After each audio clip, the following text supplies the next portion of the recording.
एक बार फिर से देख लेते हैं यहाँ पे रेडिएशन मैकेनिज्म क्या होता है। रेडिएशन मैकेनिज्म मतलब कि जो हमारा ट्रांसमीटर है वो कैसे रेडिएट करता है, यानी जो इलेक्ट्रोमैग्नेटिक वेव को कैसे कन्वर्ट करता है। इसमें एंटीना का काम क्या होता है, an antenna is a device that convert electrical energy into electromagnetic energy. Electrical energy क्या करता है, इलेक्ट्रोमैग्नेटिक एनर्जी में कन्वर्ट करता है, एंड वाइस वर्सा, यानी इलेक्ट्रोमैग्नेटिक एनर्जी को क्या करता है, अगेन इलेक्ट्रिकल एनर्जी में कन्वर्ट करने का काम करता है, राइट। वो प्रोसेस क्या जाएगा, जिस प्रोसेस थ्रू यहाँ पे रेडिएट करता है, यानी जो एंटीना है, एंटीना क्या करता है, रेडिएट करता है इलेक्ट्रोमैग्नेटिक एनर्जी को, वो क्या जाएगा, रेडिएशन मैकेनिज्म। वो मैकेनिज्म क्या जाएगा, रेडिएशन मैकेनिज्म। जिस प्रोसेस के थ्रू यहाँ पे ट्रांसफर करता है, रेडिएट करता है, वो मैकेनिज्म बोलेगा रेडिएशन मैकेनिज्म। वो क्या जाएगा हमारा, radiation mechanism, right. Radiation occur when only, यानी इलेक्ट्रिक इलेक्ट्रॉन से इलेक्ट्रिक चार्ज एक्सेलरेट, इलेक्ट्रॉन क्या होगा, इलेक्ट्रॉन इलेक्ट्रिक चार्ज मतलब इलेक्ट्रॉन क्या होंगे, एक्सेलरेट होंगे, उस कंडीशन क्या होगा हमारा, रेडिएशन ऑकर होगा। एंड ये इलेक्ट्रिक जो करंट है, करंट क्या हो रहा है, टाइम से, एंड टाइम के साथ में अगर करंट वेरी हो रहा है उस कंडीशन में क्या हो जाएगा, रेडिएशन ऑकर होगा, रेडिएशन क्या होगा, ऑकर होगा, राइट। देन ए स्टडी डीसी करंट, अगर हमारे पास ओनली विदाउट, अगर करंट वेरी नहीं हो रही, करंट टाइम के साथ चेंज नहीं हो रही, उस कंडीशन में अगर रेडिएशन ऑकर नहीं होगा, हमारा ओनली डीसी वैल्यू, यानी कोई फिक्स वैल्यू अगर करंट फ्लो हो रही है उस कंडीशन में अगर करंट टाइम के साथ चेंज नहीं हो रही तो यहाँ पे रेडिएशन ऑकर नहीं होता। तो इनको समझने के लिए हम दो टेक्नोलॉजी, एक टेक्नोलॉजी पढ़ते हैं हम, जिसको वाटर टेक्नोलॉजी हम बोलते हैं। वाटर टेक्नोलॉजी क्या होता है,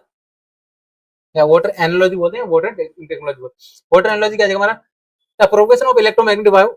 यानी इलेक्ट्रोमैग्नेटिक वेव जैसे प्रोपोगेट करती है वो किसके थ्रू समझ सकते हैं यहाँ पे, वाटर एनालॉजी के थ्रू। जैसे हमारा फर्स्ट कंडीशन होता है बॉल ड्रॉप इनटू वाटर, ये हमने एक वाटर सरफेस लिया, वाटर सरफेस में होकर हमने बॉल ड्रॉप किया, बॉल ड्रॉप करने से यहाँ पे जो वाटर का लेवल है वो क्या जाएगा हमारा, डिस्टर्ब होगा, डिस्टर्ब होने की वजह से क्या हमारा यहाँ पे वेव जनरेट होगा, जो वेव जनरेट हुई वो क्या जाएगा, वाटर वेव। सिमिलरली अगर हमारे पास इलेक्ट्रो करंट है, current flow through the antenna, यानी एंटीना के थ्रू अगर करंट फ्लो हो रहा है, करंट फ्लो होने की वजह से क्या हमारा इलेक्ट्रोमैग्नेटिक वेव जनरेट होगी, यानी करंट जैसे हमारे वाटर में वेव में क्या रहा है कि सरफेस पे अगर जैसे हमने बॉल टच किया, बॉल टच होने की वजह से क्या हमारा वाटर वेव जनरेट हुआ। सिमिलरली जब एंटीना के थ्रू अगर हमने करंट फ्लो किया, एंटीना के थ्रू यहाँ पे करंट फ्लो कर रहा है, करंट क्या हो रही है, फ्लो हो रही है, टाइम के साथ क्या हो रहा है, चेंज हो रहा है, उस कंडीशन में इलेक्ट्रोमैग्नेटिक वेव क्या जनरेट होगा, इलेक्ट्रोमैग्नेटिक वेव क्या होगा, प्रोड्यूस होगा, राइट। सिमिलरली नेक्स्ट पॉइंट क्या हमारा, बॉल रिमूव फ्रॉम वाटर, यानी बॉल को अगर हम रिमूव कर रहे हैं तो क्या हमारा जो वाटर वेव है वो still travelling, water wave travelling away from point of impact. जिस पॉइंट पे हमारा वाटर जो बॉल हमने टच किया था, बॉल यहाँ पे होल किया था, वो क्या है हमारा उसके अपोजिट डायरेक्शन, वाटर क्या होगा, वेव ट्रेवल करेगा। वाटर वेव ट्रेवल कैसे करेगी, water wave travel from aspect of point, यानी पॉइंट से क्या होगा, आउट होगा, जिस पॉइंट पे इम्पैक्ट हुआ था उसके अपोजिट डायरेक्शन क्या देगा, ट्रेवल करेगी, अवे ट्रेवल करेगी। सिमिलरली जब एंटीना की बात करें तो एंटीना में जो वाटर या एंटीना में जो हमारे इलेक्ट्रोमैग्नेटिक वेव जनरेट हो जाता है, यानी करंट फ्लो होने की वजह से टाइम के साथ करंट वेरी हो रही है, उस कंडीशन में इलेक्ट्रोमैग्नेटिक वेव जनरेट होगा, इलेक्ट्रोमैग्नेटिक वेव क्या हो जाएगा, ट्रेवल करेगी फ्री स्पेस के थ्रू, फ्री स्पेस में कंटिन्यूसली ट्रेवल करेगी। क्या आपको इतना क्लियर हुआ, क्या आपको इतना क्लियर हुआ। वाटर एनालॉजी से क्या डिस्कस कर सकते हैं, ए डिस्टर्बेंस क्रिएट ए वेव, यानी कुछ भी अगर हमने डिस्टर्ब क्रिएट किया, यानी जो करंट है, करंट में अगर चेंजेस किया तो क्या हमारा वेव जनरेट करेगा, इलेक्ट्रोमैग्नेटिक वेव जनरेट करेगा in case of antenna, right. The wave carry electric energy away from point of, यानी जिस पॉइंट पे अपना जनरेट हुआ है या जो सोर्स है, जिस पॉइंट पे हमारा क्या रहा है, पॉइंट ऑफ पॉइंट इम्पैक्ट था या जो सोर्स है, यानी अगर एंटीना की बात करें तो एंटीना में करंट फ्लो हो रही है, सोर्स क्या होगा, करंट फ्लो होने एंटीना क्या होगा, सोर्स होगा और जनरेटिंग द इलेक्ट्रोमैग्नेटिक वेव। तो इलेक्ट्रोमैग्नेटिक वेव जो जिस सोर्स है, सोर्स से क्या होगा, अवे फ्लो होगा, यानी सोर्स से क्या हो जाएगा, अवे क्या होगा, फ्लो होगा, एंड कंटिन्यूसली क्या होगा, यहाँ पे प्रोड्यूस होता रहेगा, right. After generation of wave, wave is continuously travel, यानी अगर हमने जो एंटीना है, एंटीना रिमूव भी कर दिया, वहां पे करंट बंद कर दिया, तो भी तो वेव फ्री स्पेस में क्या होगा, ट्रेवल करता रहेगा, फ्री स्पेस में क्या होगा, वेव ट्रेवल करता रहेगा। क्या आपको इतना क्लियर हुआ, राइट। जो हमारे सोर्स होता है, the source provide energy only for generation of wave, यानी वेव को जनरेट करने के लिए ही क्या होता है, एनर्जी प्रोवाइड करता है सोर्स। क्या आपको इतना क्लियर हुआ। देन अब बात करते हैं principle of radiation, basic principle of radiation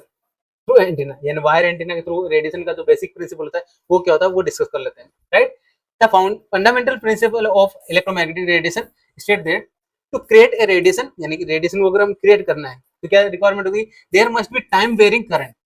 और एन एक्सेलरेटिंग या डी एक्सेलरेटिंग चार्ज, यानी कि अगर कोई भी हमें रेडिएशन जनरेट करना है, रेडिएशन प्रोड्यूस करना है, जनरेट करना है, देन हमारे पास क्या होना चाहिए, टाइम वेरिंग करंट, यानी जो एंटीना है, एंटीना में क्या जाएगा हमारा, वेरी होना चाहिए टाइम, टाइम के साथ क्या होना चाहिए, करंट वेरी होना चाहिए, टाइम वेरिंग करंट होगा या एक्सेलरेटिंग इलेक्ट्रॉन्स या चार्जेस, यानी इलेक्ट्रिक चार्ज होगा तो उस कंडीशन में क्या हमारा रेडिएशन प्रोड्यूस होगा, राइट। और स्टडी स्टेट या एसी करंट होगा, अगर हम बात करते हैं एसी करंट हमने अप्लाई किया तो उस कंडीशन में किस पे अप्लाई करते हैं, किस पे मूव करते हैं, करंट पे फोकस करते हैं। जब एसी करंट बात कर रहे हैं यानी जिसमें पॉजिटिव एंड नेगेटिव टर्मिनल यानी साइनसोइडल वेव ट्रेवल कर रही है। अगर हम बात करते हैं एसी वोल्टेज, एसी सिग्नल के लिए हम क्या किस पे डिपेंड करते हैं, करंट को चेक करते हैं, करंट वेरी हो रहा है नहीं हो रहा है, तो यहाँ पे रेडिएशन डिफाइन करते हैं। एंड अगर हमारे पास ट्रांजिट पल्स है यानी पल्स के फॉर्म में, तो यहाँ पे चेक करते हैं फोकस ऑन चार्ज, चार्जेस पे चेंज करते हैं, चार्ज एक्सीलरेट कर रहा है या डीएक्सीलरेट कर रहा है, उस पर क्या होता है, डिपेंड करता है radiation, right. Using fundamental relation, या जो इलेक्ट्रोमैग्नेटिक वेव क्या होता है, रेडिएट करेगा सिंगल वायर से या डबल वायर, सिंगल वायर से भी प्रोड्यूस हो सकता है या टू वायर से भी रेडिएशन प्रोड्यूस हो सकता है, राइट। ये होता है बेसिक प्रिंसिपल। बेसिक प्रिंसिपल थोड़ा सा मैं आपको फिर से बता देता हूँ कि रेडिएशन प्रोड्यूस करने के लिए हमारे पास क्या होना चाहिए, इलेक्ट्रिक जो हमारा करंट के साथ में क्या हो जाएगा, करंट टाइम के साथ वेरी होना चाहिए, एंटीना में करंट टाइम के साथ वेरी होना चाहिए। सेकंड कंडीशन क्या होता है, सेकंड कंडीशन होता है कि अगर हम बात करते हैं कि एसी करंट या अपना ट्रांजिस्ट करंट है, ट्रांजिस्ट पल्स है, पल्स सिग्नल है, उस कंडीशन में क्या जाएगा, जो इलेक्ट्रिक चार्ज है वो क्या होना चाहिए, मूव करना चाहिए, एक्सेलेरेट करना चाहिए, राइट। तो कुछ कंडीशंस होती है, कंडीशन फॉर रेडिएशन जो इंपॉर्टेंट होती है, एग्जाम में आपको यही लिखनी होती है। जब आपको रेडिएशन से क्वेश्चन आए तो आपको ये कंडीशंस लिख सकते हैं। क्या होता है, कब कंडीशन होगा, if charge is not moving, अगर चार्ज मूव नहीं कर रहा है, चार्ज मूव नहीं करेगा मतलब एक्सीलरेट नहीं करेगा, तो यहाँ पे इलेक्ट्रोमैग्नेटिक फील्ड जनरेट नहीं होगा, एंड जो करंट है यहाँ पे क्या है हमारा, no current flow. If the charge is stationary, charge क्या है, स्टेशनरी एक ही जगह है, तो यहाँ पे करंट फ्लो नहीं होगा, एंड करंट फ्लो नहीं होगा तो क्या होगा, इलेक्ट्रोमैग्नेटिक रेडिएशन प्रोड्यूस नहीं होगा। यानी अगर हमारे पास चार्ज मूव नहीं कर रहा है या हमारे पास जो करंट है, करंट टाइम वेरिंग नहीं है, तो उस कंडीशन में कोई भी रेडिएशन परफॉर्म नहीं होगा, रेडिएशन जनरेट नहीं होगा, प्रोड्यूस नहीं होगा। सेकंड कंडीशन होती है if the charge is moving with uniform velocity, यानी एक यूनिफॉर्म वेलोसिटी, एक फिक्स वेलोसिटी क्या हो रहा है, मूव कर रहा है, एक फिक्स वेलोसिटी से क्या हो रहा है, चार्ज क्या हो रहा है, मूव हो रहा है। उस कंडीशन में हम बात करते हैं दो केसेस। फर्स्ट केस कि जो हमारा वायर है, जो जिस वायर के थ्रू हम यहाँ पे ट्रेवल कर रहे हैं, जो चार्ज है मूव कर रहा है विथ फिक्स वेलोसिटी, वो अगर वायर हमारा स्ट्रेट लाइन है, यानी जो हमारा वायर है वो वायर क्या हमारा स्ट्रेट वायर है, जिसके थ्रू यहाँ पे इलेक्ट्रॉन्स क्या हो रहा है, मूव कर रहे हैं, वेरी कर रहे हैं विथ सेम स्पीड, यानी एक ही वेलोसिटी यूनिफॉर्म वेलोसिटी से क्या हो रहा है, मूव कर रहा है, ट्रेवल कर रहा है। उस कंडीशन क्या है हमारा रेडिएशन होगा जीरो, क्योंकि हमारे पास एक ही वेलोसिटी से ट्रेवल कर रहा है, यानी यहाँ पर एक्सेलरेशन की कंडीशन नहीं होगी, यानी वेलोसिटी चेंज नहीं हो रही टाइम के साथ में, या तो करंट भी जनरेट नहीं होगा, करंट जनरेट नहीं होगा तो यहाँ पे कोई भी प्रोड्यूस नहीं होगा, इलेक्ट्रोमैग्नेटिक या रेडिएशन प्रोड्यूस नहीं होगा। तो हमारा सेकंड कंडीशन क्या होता है कि when charge is move uniform velocity के साथ मूव कर रहा है, तो फर्स्ट कंडीशन होती है कि अगर स्ट्रेट वायर में मूव कर रहा है, यानी अगर वायर हमारा स्ट्रेट वायर है, राइट, एक प्लेन वायर, उस कंडीशन में अगर क्या है हमारा कोई भी रेडिएशन जनरेट होगा। एंड सेकंड केस बात करते हैं कि हमारा अगर वायर क्या है, बेंड है, यानी वायर क्या है, बेंड है, कहीं से बीच में से बेंड है, या डिसकंटिन्यूस है, या टर्मिनेटेड है, या ट्रंकेटेड है। डिसकंटिन्यूस मतलब यहाँ पे कि हमारे पास स्टार्टिंग में यहाँ पे जो विड्थ है, विड्थ कम है वायर का, एंड आगे क्या आ जाएगा, विड्थ इंक्रीज हो गया, ठीक है। हमारा कंटिन्यूटी क्या डिफरेंट होगी, कंटिन्यू डिफरेंट होगी मतलब जैसे यहाँ पे ओपन हो गया तो वेव क्या हो जाएगा, जो वेलोसिटी होगा वो भी क्या हो जाएगा, चेंज होगा, एंड वेलोसिटी चेंज होगा यानी एक्सेलरेट होगा, एक्सेलरेट एंड डीएक्सेलरेट की कंडीशन क्या हो जाएगा, मैग्नेट हमारा रेडिएशन प्रोड्यूस होगा। तो रेडिएशन प्रोड्यूस करने के लिए सेकंड कंडीशन क्या होती है, जो हमारा वायर होना चाहिए, कर्व्ड होना चाहिए, या तो कर्व फॉर्मेट बनना चाहिए। जैसे हमारा ये कर्व है, यहाँ पे जो वेव आ रही है या जो पॉइंट्स आ रहे हैं, चार्ज आ रहा है, वो क्या है हमारा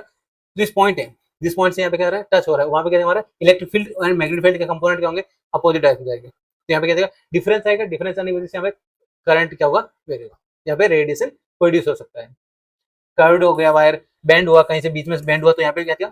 पॉइंट ऑफ जहाँ जिस पॉइंट पे यहाँ पे बेंड हो रहा है, उस पॉइंट से क्या होगा, रेडिएशन में डिफरेंस आएगा, जो वेलोसिटी है वो क्या होगा, कम या ज्यादा होगा, उस कंडीशन में क्या है हमारा रेडिएशन प्रोड्यूस होगा। जैसे डिसकंटिन्यूस, एक पहले स्टार्टिंग में विड्थ कम है, बाद में विड्थ बढ़ा दी, तो यहाँ पे क्या जाएगा, डिसकंटिन्यूसली इन वायर। तो ये कंडीशन की वजह क्या हमारा तो इलेक्ट्रोमैग्नेटिक रेडिएशन प्रोड्यूस होगा, राइट। देन थर्ड कंडीशन होती है जब इलेक्ट्रोमैग्नेटिक जो रेडिएशन है वो प्रोड्यूस होगा या नहीं, वो चेक करने के लिए when charge is oscillatory, charge क्या हो रहा है, ऑसिलेट हो रहा है, एक्सीलरेट कर रहा है, डीएक्सीलरेट कर रहा है, एक्सीलरेटिंग एंड डीएक्सीलरेटिंग कंडीशन में, ठीक है। हमारा when the charge is move back and from, यानी क्या हमारा एक्सीलरेट कर रहे हैं आगे एंड पीछे, फ्रंट एंड बैक जा रहे हैं, यहाँ पे एक ही जगह क्या रहा है, एक्सीलरेटिंग है, right. The current change with time, यानी करंट क्या हो रही है, चेंज हो रही है, एक्सीलरेट एंड डीएक्सीलरेट कंडीशन में करंट क्या हो रही है, चेंज हो रही है। Then the therefore the wire radiate electromagnetic wave, कह रहा है वायर क्या होगा, रेडिएट करेगा इलेक्ट्रोमैग्नेटिक वेव, यहाँ पे रेडिएशन जनरेट होगा। रेडिएशन के लिए क्या क्या कंडीशन होती है? फर्स्ट केस हमने देखा जिसमें यहाँ पे चार्ज क्या हो रहा था, मूव नहीं कर रहा, चार्ज क्या हो रहा था, स्टैटिक था, उस कंडीशन में कोई भी रेडिएशन प्रोड्यूस नहीं होगा, क्योंकि हमारे पास इलेक्ट्रिक चार्ज क्या नहीं है, एक्सीलरेट नहीं कर रहा है, डी एक्सीलरेट नहीं कर रहा है, या अपने पास करंट कोई मूव नहीं कर रही है, टाइम के साथ में वेरी नहीं कर रही है, राइट। सेकंड हमने केस देखा जिसमें हम बात किया कि एक फिक्स वेलोसिटी के साथ, एक क्या जगह यूनिफॉर्म वेलोसिटी के साथ क्या आ रहा है, चार्ज मूव कर रहा है, चार्ज मूव कर रहा है यूनिफॉर्म वेलोसिटी के साथ। तो उस कंडीशन में हमने दो केस देखे। फर्स्ट केस जिसमें हम बात किया कि स्ट्रेट लाइन में फ्लो हो रहा है, यानी एक स्ट्रेट लाइन वायर में फ्लो हो रहा है, तो उस कंडीशन में कोई भी यहाँ पे रेडिएशन है प्रोड्यूस नहीं होगा, रेडिएशन प्रोड्यूस नहीं होगा। रेडिएशन कब प्रोड्यूस होगा? जब हमारा वायर क्या है, बैंड हो गया, यूनिफॉर्म वेलोसिटी के साथ हो रहा है, यूनिफॉर्म वेलोसिटी के साथ क्या रहा है, इलेक्ट्रिक चार्ज मूव कर रहा है, बट अगर वायर क्या हो गया, बैंड हो गया,